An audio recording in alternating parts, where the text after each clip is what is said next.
Good evening, I'm DK Roster. Welcome back to the TTT News. Now, we're very happy to have three gentlemen, the heads of their respective disaster management agencies, and we are speaking to them. We start off in introducing and saying good evening to Major General Rodney Smart, and he is the CEO of ODPM. We also have Colonel Dave Williams, President of EMAT, which is the Emergency Management Association of Trinidad and Tobago. Lastly, pulling a pole position, Mr. Allan Stewart, Director of the Tobago Emergency Management Agency. Now, we may have an idea of TEMA, we may have an idea of ODPM. So, and gentlemen, we had the discussion before, but we're going to focus a little more on EMAT and its role in Trinidad and Tobago. So thank you so much once more for joining us. But I'll start off with you, please, Colonel Williams. What is EMAT, and where's its place on the disaster risk reduction landscape? First, on behalf of EMAT, let me thank you for having us and giving us this opportunity to introduce ourselves and to say what we are about. EMAT describes itself as a civil society organization in that we are a non-state, not-for-profit organization, all the members of which are volunteers. And what we are about, well, EMAT aims to be a catalyst for the continuous enhancement of the disaster risk reduction in Trinidad and Tobago. Right? Our vision is to be the premier civil society organization in bringing together expertise on the one hand and developing strategic alliances for the continuous promotion of disaster risk reduction best practice within Trinidad and Tobago. And we thank you for that. That's what EMAT is about. And with that, we want to introduce the other gentleman. So, and I'll actually ask about disaster risk reduction and where are we in terms of awareness, vulnerability reduction, and any other factors that you might think bear looking at this point in time? Well, let me start off by saying how EMAT sees this. EMAT is operating from the lexicon of the ISDR, which is a UN-sponsored agency, which is the International Strategy for Disaster Reduction, ISDR, right? And as far as disaster risk reduction is concerned, it is the concept and practice of reducing disaster risk through the systematic efforts to analyze and manage the causal effect of disasters. So it's a systematic approach to analyze and manage the causal effect, the causal factors of disasters. And this is important through reduced exposure to hazards, lessened vulnerability of people and property, the wise management of land and the resources, and improved preparedness for adverse events. That is what disaster risk reduction is about. And that's how we aim to position ourselves to do that, to promote a systematic approach to the management of hazards. Now, Colonel Williams, last question or hint of a question to come. You just spoke about positioning. Now, I'm asking the question now before I go to Mr. Stewart and Major General. But how does the fact that EMAT is not governmental, not for profit, help with that thrust to fulfill its mandate? Now, I'll have you ruminate on that question for a little bit before I bring in Director Stewart, thank you, and ask about TEMA and EMAT. In the sense that, Director Stewart, how do you see EMAT fitting into the work of disaster risk reduction with regard to TEMA? And I'll ask Major General Smart the same thing after you, Mr. Stewart. First of all, let me say a very pleasant good afternoon to everyone. It's really good to be a part of this discussion. As it relates to EMAT, the Emergency Management Association of Trinidad and Tobago, it has been long established by disaster pundits throughout the region. A number of different organizations have wished for disaster management in the region to have something close to a godfather. And that particular, as described by Colonel a while ago, I have seen EMAT playing that role. If you look at the many other disciplines across the nation, you will recognize that they all have their associations which look out for their interests. I think they bring to the table a pair of eyes, if I might put it that way, that without it, you may have disaster management sometimes being looked at from only two angles, in the sense that you have those of us who are on this side of the fence, we are restricted very much to look at disaster management in the interest of the country being guided by the policy of government. EMAT brings to the table that type of vision that allows them to see disaster management as it is, recognizing whatever gaps they may observe and make those clear from the interest of the general public and also that of the disaster management mechanism here in the country. So I see it's a welcoming. I see it's something that will work well for example, the conversations that cannot be handled by even myself as one of the disaster management personnel in the country. They can say that clearly what is needed, even from an angle of whether it's, it may not be pro-state, a statement, but it will be what they see as an area of concern that needs to put a fillip in the disaster management system. And I trust that they will embrace that role and to see disaster risk reduction move in the direction that it needs to, and help us as that additional fillip in the system. That's my view. Thank you so much, Mr. Stewart. And we pose the same question to Major General Smart. Where do you see EMAT fitting into the work of ODPM? Good evening, DK, and good evening to the viewing and listening public. And let me first say congratulations to EMAT on their first anniversary. The ODPM role as the National Agency for Disaster Management in Trinidad and Tobago is to develop an all-of-society approach. And EMAT brings to the table the public sphere. As you indicated earlier on, there's a role for the national agencies, TEMA, and the ODPM, but they bring to the table the public. And what we have done with EMAT, we have embraced them, given that their focus is on disaster risk reduction. And disaster risk reduction, as Colonel Williams so eloquently placed it, look at those measures we need to put in place. From the ODPM perspective, we're looking at it from the very strategic viewpoint of the policy piece. What are those policy things we need to put in place? For example, making sure that we have up-to-date disaster management policy, making sure our disaster management law is up-to-date as well. And EMAT certainly has joined in and helping us with this as we revise Trinidad and Tobago policy, as we revise our law. EMAT put their hands up and say in the air and say, we would love to help ODPM do this. TEMA is part of the grouping and several other agencies. And I want to say thank you to EMAT. Take this opportunity to say thank you to them for expressing an interest and being part of the process that is transforming this disaster sector in Trinidad and Tobago. So they have a niche and they're certainly playing in that niche.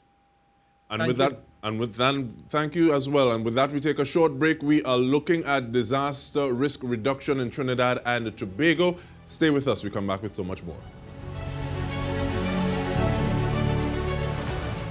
Welcome back. We are discussing disaster risk reduction in Trinidad and Tobago. We are speaking with the CEO of ODPM, Major General Rodney Smart, Colonel Dave Williams, President of EMAT, as well as Director of TEMA, Mr. Allan Stewart. Now, Colonel Williams, I feel like Jesus Christ and the disciples when he said, who do people say I am? And then who do you say I am? So we've heard the CEO and the director describe the role that they see EMAT playing with their respective organizations. What role do you see EMAT interacting with these other organizations? Well, EMAT came out of a recognition that there are several stakeholders with disaster management responsibilities, the disaster risk reduction responsibilities within Trinidad and Tobago. But apparently, for some reason or reasons, they weren't always collaborating enough. And for me, having had public service experience, I know that public sector agencies could have some restrictions in terms of the ability to reach out to other people, to other organizations, I should say. And therefore, our experience was that we needed a non-state agency that would be able to bring people together and one that was not limited by public service regulations and so on. So that was part of the driving for the formation of EMAT. And we see ourselves as being a facilitator, being able to bring the major state stakeholders, that is to say the ODPM, TEMA, and of course the government agencies, the state agencies that support them in their emergency and disaster management, disaster risk reduction role on the one hand, and the private sector, because in the international strategy for disaster risk reduction, there is a role, the UN has specified a role for the private sector. In other words, if we are going to manage disaster risk properly, it cannot be a state-driven activity. Everybody, and General Smart referred to it, is an all of society approach. So EMAT sees itself as that bridge to be able to work with state sector and the private sector to push this business, this important business of disaster risk reduction. Because one of the things that, one of our core beliefs within EMAT is that as we pursue sustainable national development, if we embrace disaster risk reduction at the same time, our ability to achieve sustainable development will be achieved faster and in a more effective way if we embrace disaster risk reduction. To bring that home from a regional perspective, CDEMA also saw the same thing way back in 2000 when CDEMA espoused comprehensive disaster management as the preferred approach to dealing with the fact that we face hazards in our part of the world, hazards impact us, whether it's hurricanes, landslides, or whatever, but we needed to have an all of society one and an all hazard approach if we are going to pursue and achieve sustainable national development or sustainable development as a whole. No, I like the fact that you say that everyone, regardless of whether we acknowledge it or not, has skin in the game and has a part to play, has responsibility. How does one engage with EMAT? Is it by, well, it's an association, so is it by being a part of the association? Is it by forming a partnership with the association? How does that happen? Well, EMAT welcomes individuals who share the vision of EMAT and want to support the building of this new disaster risk culture. We also welcome agencies of both state and non-state private sector agencies that see themselves as an important, or not, well, let me say as a responsible citizen, so that we have organizations who, as part of their corporate social responsibility, they focus on strengthening societies. They want to give back to societies to make the communities less vulnerable, and the flip side of that is, of course, more resilient. And EMAT wants to encourage all of that. We want to encourage private sector to support us. We want to encourage individuals who share our vision to come and join to make it strong, so that the message of disaster risk reduction is spread throughout Trinidad and Tobago, and by extension throughout the Caribbean, because we are all in this vulnerability thing together. Definitely, and until all have crossed, none have crossed, and some we have to carry. We'll ask you about contact information in just a bit, Colonel, but Major General, does the ODPM see EMAT being an important figure in the 2021 landscape? We're looking forward because we almost have 2020 in the review. So what kind of part do you see EMAT playing in your neck of the woods for 2021? As I mentioned previously, EMAT in 2020 is playing a big role already. And I would have mentioned that they're involved in our revision of Trinidad and Tobago's disaster management policy. They also involved in, from the legal perspective, the review and revision of the disaster law.